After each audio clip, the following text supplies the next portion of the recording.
Well, howdy, folks. Chief Meteorologist Carson Vickroy here with another edition of Weather Talk. We try and bring in one guest a week, and a lot of you know this guest. He is a former CBS 19 and KETK and Fox 51 meteorologist. You might see him on several social media platforms, including Facebook. You'll see him during severe weather coverage. He's also a well-known real estate agent here in town. My guest today is Doc Deason. Doc, how are you doing? Doing great, Carson. Thanks for the invite. It's good to be here with you. Yes, so I'm super excited to do this interview, Doc. You know, I know a lot of our viewers will sometimes reference you, and then sometimes I'll peek on Facebook while I've tossed over to John, one of our meteorologists, or tossed over to Brayden during severe weather coverage, and I'll notice you're online doing severe weather coverage as well. But first thing I want to ask you, Doc, is how did you catch the weather bug? Well, I got the weather bug. I guess I was probably 5 or 6 years old. Back in those days, I was listening to my friend Dr. Bob Peters, who did long form weather coverage on KTBB here in town. But Dr. Bob he used to do like a 10-minute weather synopsis every night, during the week at least, at about 10:05. And he'd come on and he would talk about the weather across the entire lower 48. And so I got in the habit of listening to him, doing those long form talks, and it just kind of grabbed me. It grabbed me from the weather perspective, and it grabbed me from the radio perspective too, because I have just as big a love for radio as I do for weather, if we're going to be honest about it. But Dr. Bob, and then when we would have severe weather, when we'd have tornado warnings, especially, and this was back in the 70s again, we had a pretty hot severe weather stretch there back in the 70s and early 80s around our area. And so Dr. Bob would come on and he would do long form severe weather coverage, and he would send out news people out into the field with two-way radios. And he would position them at, I'm at 155 in the loop, Dr. Bob. I'm looking back off to the southwest, and what are you seeing? And it was all this, theater of the mind, which is what radio is, but it really drew me in. So that was kind of where the bug kind of bit me. That makes sense. So it was Dr. Bob in the 70s? Yes, Dr. Bob in the 70s. All right. And the 80s and the 90s. I mean, guy's a legend as far as I'm concerned. Yeah, absolutely. And a lot of those KTBB folks are legends. Yes. We do our radio hits on KTBB quite often, and what's really good about that is we can simulcast our severe weather coverage, because chances are, you shouldn't be looking at a phone when you're driving. You're going to want to be listening to the radio. So we do a lot of work with KTBB here. Walk me through your education background and also your career in meteorology. Yeah, so graduated from Lindale in 1990. Went to TJC. The only thing that I wanted to do when I got out of high school was go to TJC and play on the TJC drum line. I wanted to be on the Apache Punch, and so that was my my longing was to do that. I got a job in radio. Believe it or not, I got 2 jobs in radio the summer after I graduated from high school. I was at KDOC, what was then KDOK on Front Street. We were the affiliate for the Houston Astros baseball team. We also did SMU, all kinds of stuff. But I was a board operator, basically. I didn't talk on the air. I just pushed buttons, which was fine for me, but I was in the building because, again, I had a love for radio that went back at that time, over a decade at least.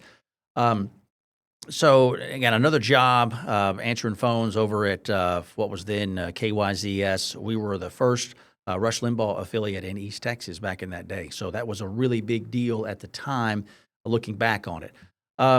Finished at TJC, went on to Stephen F. Austin, got a broadcasting degree down there. And got out of SFA in 96. Did radio here for a couple of years at what was then Mix 107.3, 96X, KNUE, and then in 98, found out about the broadcast meteorology program at Mississippi State over in Starkville. And go Bulldogs! Go Bulldogs! Yeah. So we picked up things, moved to Starkville for about a year and a half, and the program there was designed specifically for folks who wanted to do television weather.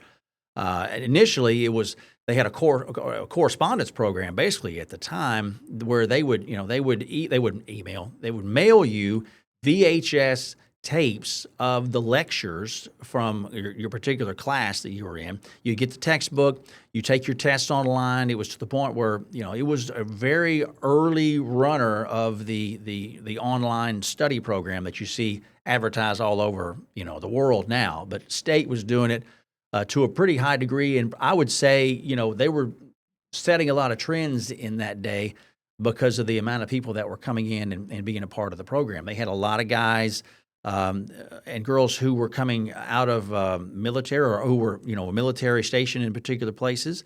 They had a lot of folks who were doing television already who had a gig, but wanted to get that certification. They wanted to get that that extra bit of credibility, and so they would take the classes.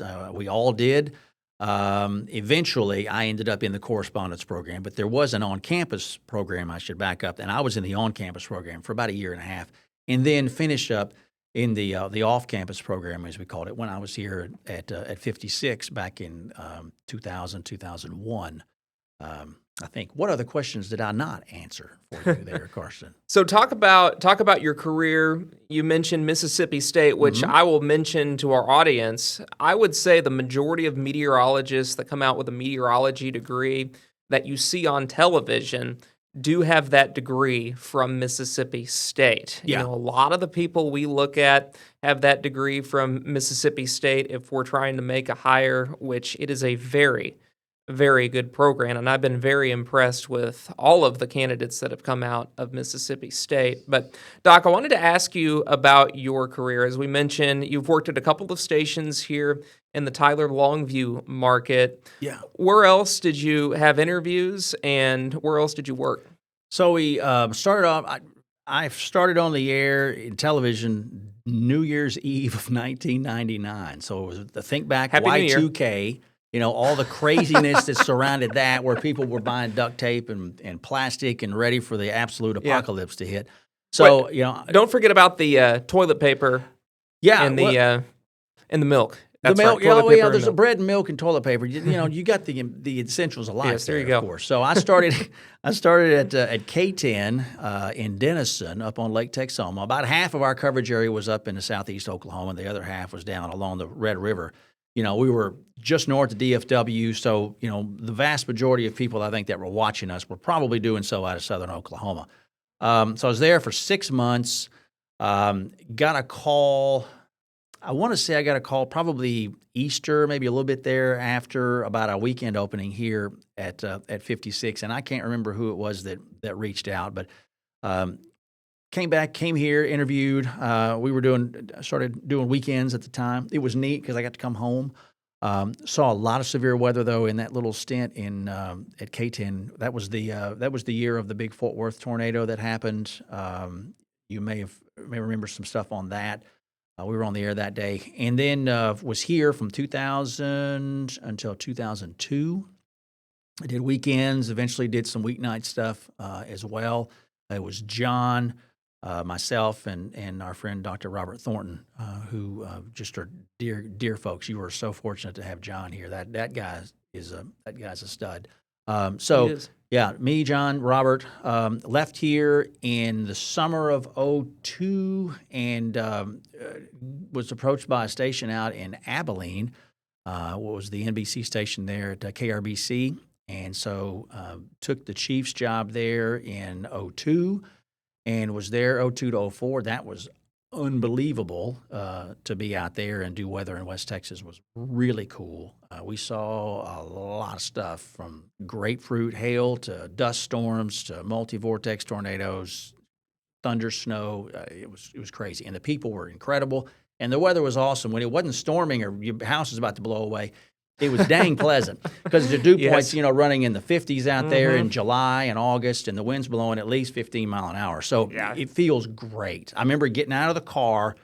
I went out there to do my interview, and I had not stepped out of the vehicle since I left Tyler. And this was this would have been June. Was it June? Yeah, it would have been June. And so I get out of the car, and I thought I'd stepped out into a hairdryer. The wind was blowing about 25, 30 miles an hour. Oh, yeah. But it felt amazing, So it's 105 at 3 o'clock, and then by 8, you're sitting on the patio, and you're like, this is unbelievable. So I was there 2 years. Got a call in, that would have been probably Thanksgiving of '03, that Phil and his investors were starting up the CBS affiliate here in town at the time. They had brokered a deal to purchase what used to be 56's sister station, because back in the 80s and 90s, you had KETK here in Tyler, then you had KLSB in Lufkin, Nacogdoches. So they were both they were both NBC affiliates at the time. But they were able to peel off Channel 19, move the stick up to a little town of Ponte, which is right there on 204 between Jacksonville and Mount Enterprise. Really high tower there. If you're going down 204 and you see this massive, like 1,800-foot tower on the north side of the highway, that's their tower. So got a call, said, hey, would you want to come back and do weather here? And it was a chance to come home. And so I did. I took that opportunity. Had my folks not been here, had family not been here, they probably would have buried me in West Texas, because I never would have left. I loved it out there. I really did. The people were tremendous. The weather, it was my kind of place. But I got here. We started CBS in '04. I think it was September. It was either the 11th. It was either the 10th or the 12th, because you had 9/11. I think it was September 12th. We did our first newscast here. We did a 6 and a 10 initially, and then we expanded it to 5, 6, and 10. And so I was the chief there, myself, and had some good folks there. Kelly Weiss is a friend of ours. Kelly had worked here in this market for a time. Brian Joyce had done sports here at KETK for a time as well. So there were, and Phil Hurley, who was the GM. He was the GM here at KETK back when I first got here in 2000.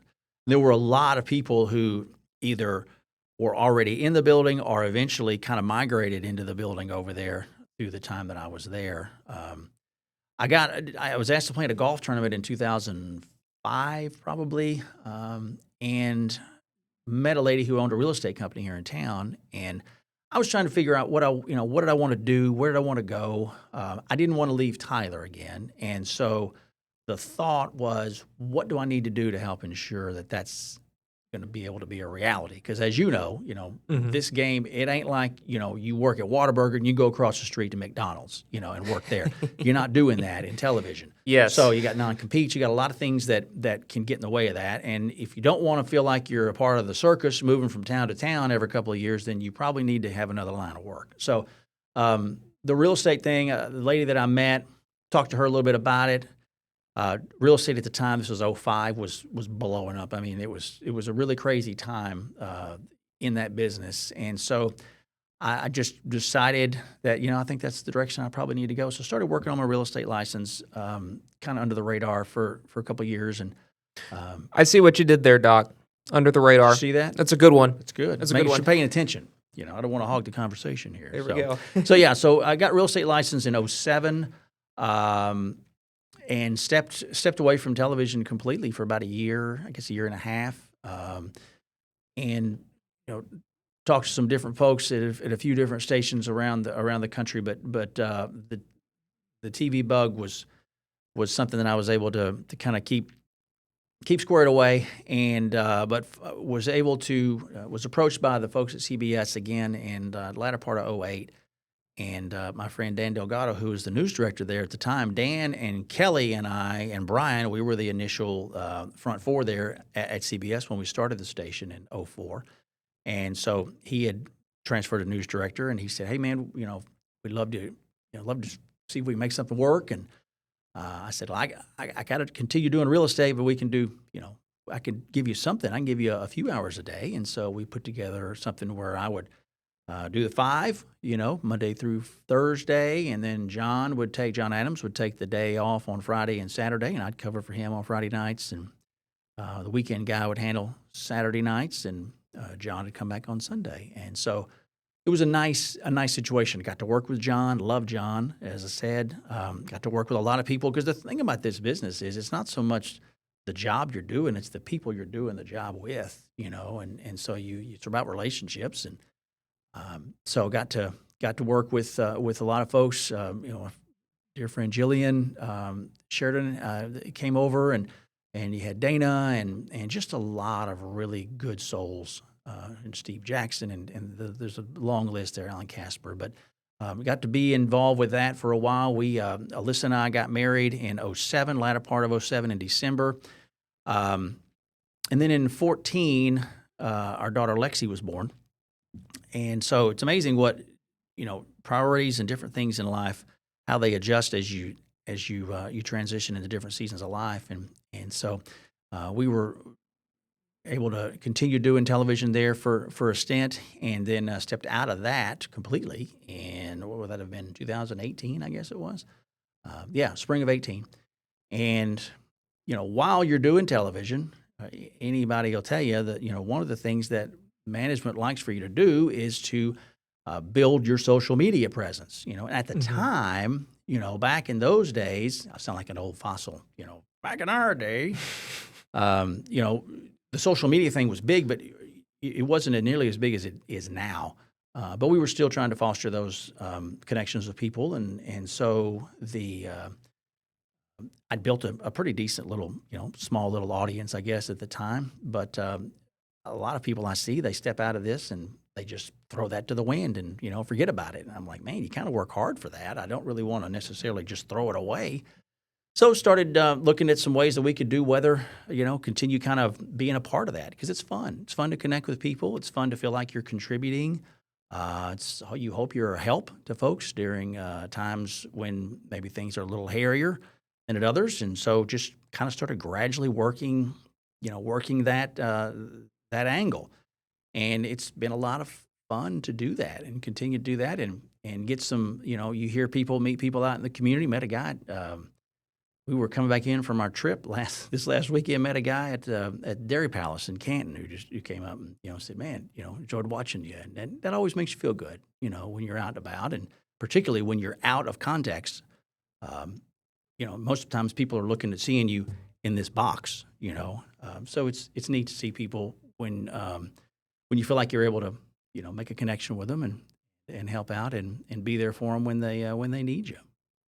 Does that help any? Yes. Okay. It does. One of the things I was listening to was when you started your career, literally New Year's Eve, 1999. I'm just thinking to myself, I don't think I would want to be, out of all the places I would want to be on Y2K, I don't think it would be a TV station. But maybe that's just me. Lucky for us, because we weren't at a TV station. We were actually at a resort, which is probably even worse. I don't know. We had tuxedos on. It was me and the chief's name at K-10 back then, Alan Mitchell. Alan and I, they put us in tuxes and they had us out, I think we were at a country club, I think it was, or resort, some kind of place like that, up on Lake Texoma, which is a very nice setup there if you're into the outdoor and the water sports stuff. But we weren't physically in the station per se, but we were close. It still was odd to think back on that. It's just weird to think back on that mindset of Y2K.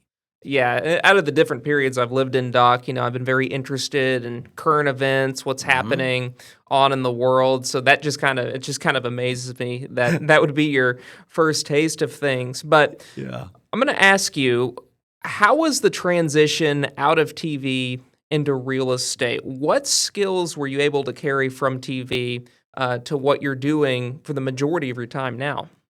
Well, I think when you're transitioning out of something that's as visible as television, it gives you, at least there's a certain amount of there's that recognizability that you have. You're not a complete unknown commodity to people, and a lot of real estate is just it's relationships as much as anything, there's that at least will get you in the door with folks in some cases, so you work hard to make yourself known, through the business, because that's your job, is to be, to be able to be someone that folks will trust during, less than optimum times. And so with the real estate transition, I think that was a nice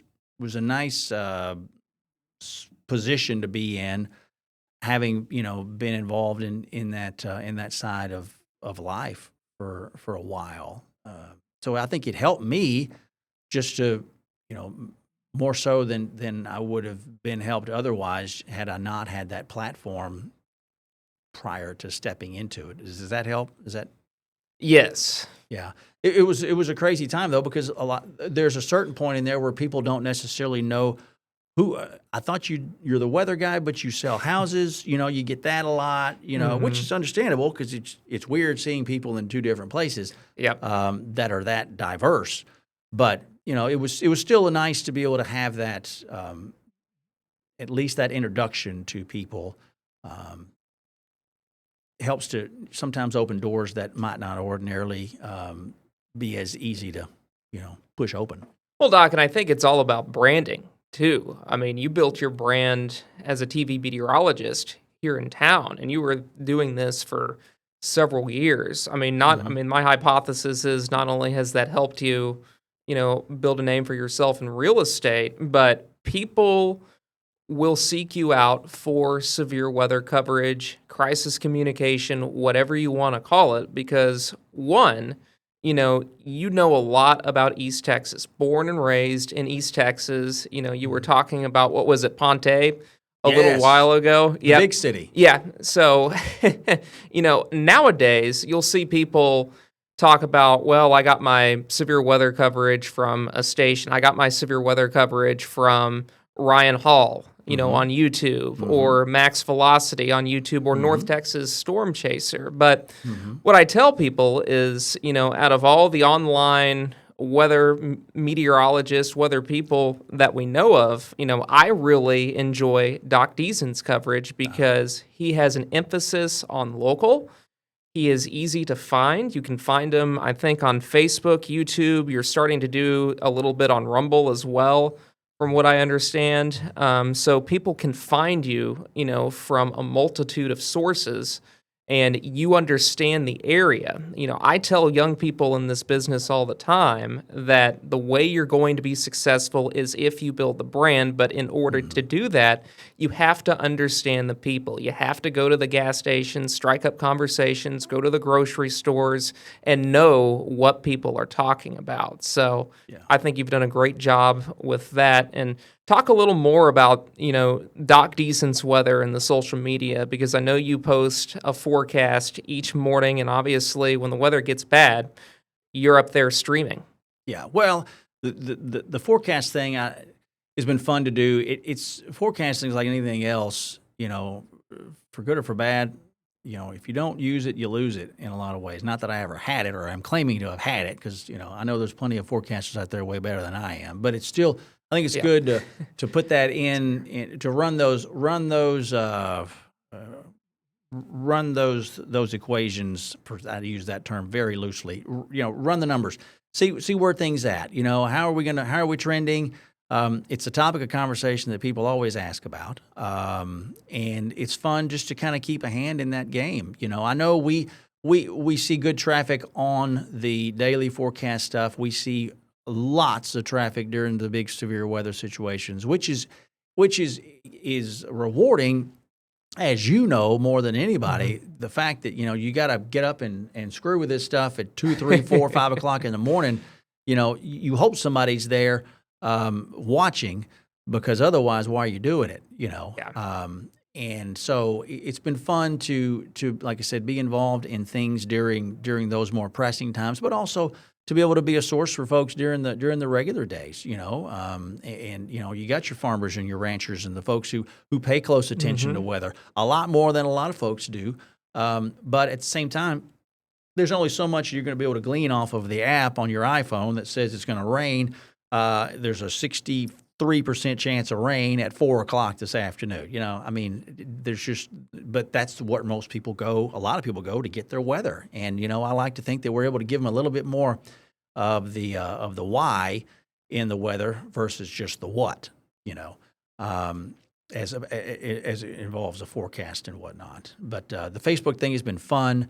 It's a great ability. It's a great opportunity for you to interact with people, to gauge their interest, to look at their comments. I enjoy trying to do that when we're doing the severe weather thing. I try. You see this too. I mean, but I'm amazed at how many people have questions about storms and stuff during the heat of the moment when you've got, a tornado warning and there's a storm and we're trying to find, damage or all these different things that go through people's heads. It's amazing the consciousness, stream of consciousness that goes through that keyboard and comes up on my screen when I'm trying to talk or when I'm talking, and I like it. Don't get me wrong, but it is interesting and entertaining sometimes to see people's responses, questions, comments, and the like during those times. So it's fun, but it's like I said, it's very rewarding at the very end of the day. Yep, Doc, down here in Mount Enterprise, it is raining like a cow peeing on a flat rock. Yeah, absolutely right. And other terms that we probably shouldn't delve into, but there's plenty of commentary out there. But it's fun. It's an honor to be able to be a part of the community. And like I said, like you said, born and raised here, so I've been watching it for a while, and it's fun to be able to hopefully give some insight to folks who are new to the area. And I'll tell you, through the real estate side, there are a lot of people who are new to this area, who are moving in from other parts of the country, who have no concept of severe weather or what the seasons are like here, what to expect from month to month. And it's been fun to be able to plug in with some of those folks and kind of get their equilibrium back for them kind of moving forward. So enjoy that and enjoy getting to be a part of this with you, man. This is fun. Yeah, it really is. And the last question I'll get to here, and then we'll let you get out of here. Where do you want to take Doc Deason's weather here over the next few years? You want to continue it as a hobby or as an information source? What do you want to do with it? It's a labor of love, I guess, is the best way to put it. I've been really thankful to partner with the folks at Rose City Air, who are helping out with the page and supporting us there. Hopefully it's a resource that people feel like they can depend on. We try very hard to be there especially when it matters during those times. Back in the spring, I got some kind of bug. I don't know what it was, but I dang near had no voice at all during one of those big tornado outbreaks that you will recall. But we've had to do it through some better than other circumstances.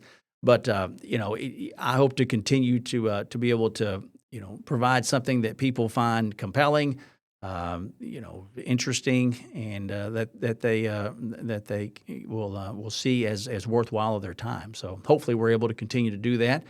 That's our job. YouTube has been nice for us as well to be able to stream there. A lot of folks don't have necessarily a social media presence. But I'm amazed to find that most of them have a YouTube presence somewhere. They at least watch it. So you can follow us there on YouTube. If we're streaming live on Facebook and Twitter or X, then we are also streaming on YouTube. So look for Doc Deason there on YouTube. And that's another nice way to kind of get in the game during the severe weather situation. I don't try to get on the air. A friend of mine, I tell people, if I'm on, I'm not just there just to burn daylight. I got other things to do. So if we're online, we're on because we feel like there's something that needs to be addressed. So we're not coming on for just any rogue shower that comes across the area. And I'm not into hyping and hyperbolic, language. We're here to try to put a sane voice on what's going on. Not everything is the end of the world. And you get a lot of that end of the world mentality on the social media side, as you know. Yes. So that's one thing I try very hard to be measured with the verbiage that we use and the tones that we take to, hopefully give people the info they need while not making them feel like they need to go jump off the side of a building because of what could be coming down the line at them. So. Well, Doc, thank you so much for your time. I'll just say keep doing what you're doing. The community greatly appreciates this, and thank you for your time today. And, have a good one. Thanks for coming in. Thank you much. Means a lot. My best to you guys.